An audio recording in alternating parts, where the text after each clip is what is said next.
মুর্শিদাবাদের এক রাজমিস্ত্রি কাজ করছে শিয়ালদায়, ও থাকে হাওড়ায়। শিয়ালদাতে কাজ করা হয়েছে ওর 1 সপ্তাহ। 1 সপ্তাহ কাজ করার টাকা নিয়ে তার জায়গায় ফিরে যাচ্ছে হাওড়ায়। বাসে করে যাচ্ছে হাওড়া। যেতে যেতে যেতে যেতে ওই বাসের মধ্যে ওই রাজমিস্ত্রি মুর্শিদাবাদের ভাইয়ের পকেট মারি হয়ে যায়। বাসের কন্ট্রাক্টর তাকে বলে পয়সাটা দাও। সেই মুর্শিদাবাদের রাজমিস্ত্রি ভাই বলে যে আমার বাসের ভিতরে পয়সাটা পকেট মারি হয়ে গেছে। তখন বাস কন্ট্রাক্টর বলছে যে অত বাহানা আমি শুনবো না, আমার বাসের ভাড়াটা দাও। মুর্শিদাবাদের রাজমিস্ত্রি লজ্জায় পড়ে গেছে। পেছনে বসে থাকা এক যুবক তখন ওই মুর্শিদাবাদের রাজমিস্ত্রির ভাড়াটা দিয়ে দেয়।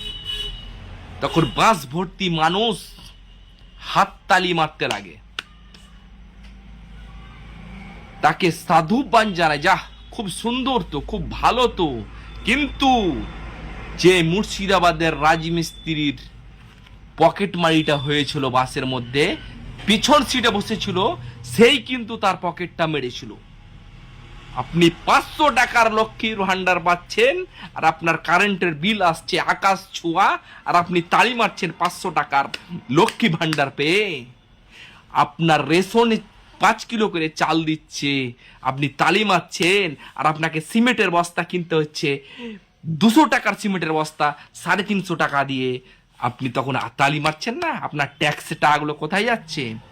আপনার 3000 টাকার রড আমাকে কিনতে হচ্ছে ট্যাক্স দিয়ে 5000 টাকা কুইন্টালে, তখন আপনি তালি মারতে পারছেন না। ফ্রিতে আপনি কন্ট্রোল, আপনি ডিলারের কাছে রেশন পাচ্ছেন, ওটাই দিয়ে তালি মারছেন। বাহ বাহ জনগণ, বাহ! কতদিন আর এই ব্রেনটাতে ঢুকবে তোমাদের? ফ্রিতে পাচ্ছেন সব মাল, এই রাস্তাগুলো করে দিচ্ছে পঞ্চায়েত থেকে ফ্রিতে, বলবে আমার বাপের টাকায় 40% করে ট্যাক্স দিই আমি, আমার ট্যাক্সের টাকায়, কাউরির বাপের টাকায় নয়, কাউরির বাপের টাকায় নয়, নিজের বাপের টাকা 40% ট্যাক্স দিই। বলে দাও যারা আজকে সোশ্যাল মিডিয়ায় বলছে যে আমি ফ্রিতে আমরা চাল দিই রেশনে, আমার বাপের টাকার।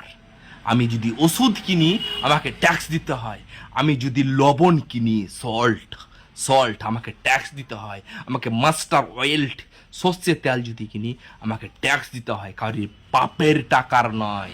আমার বাড়ির আগা দিক দিয়ে ঢালাই করে দিচ্ছেন ওগুলো ফ্রিতে, আমার বাপের টাকায়। আমাকে সরকারি হসপিটালে ফ্রিতে চিকিৎসা দিচ্ছেন, আমার বাপের টাকা দিয়ে ওই হসপিটালের ডক্টরগুলোকে বেতন দেওয়া হয়।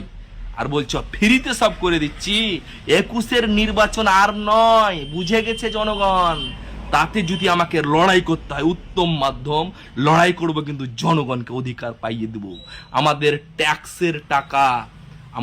ট্যাক্সের টাকা দিয়ে রাস্তায় ঢালাই করে দিচ্ছ 5 ইঞ্চি করে মোটা করে, ওগুলো আমাদেরই টাকা, বুঝেছো তো জনগণ? আমার ট্যাক্সের টাকায় রেশনে আমি চাল পাই, ওটা আমার ট্যাক্সের টাকা। ডক্টর আমাকে ফ্রিতে চিকিৎসা করে, ওটা আমার ট্যাক্সের টাকার। লক্ষ্মীর ভান্ডার দেয় আমার ট্যাক্সের টাকায়, বেকার ভাতা দেয় আমার ট্যাক্সের টাকায়, কন্যাশ্রী দেয় আমার ট্যাক্সের টাকায়, রূপশ্রী দেয় আমার ট্যাক্সের টাকায়। সব আমার ট্যাক্সের টাকা, ট্যাক্সের আমার, কারোর বাপের টাকা নয়।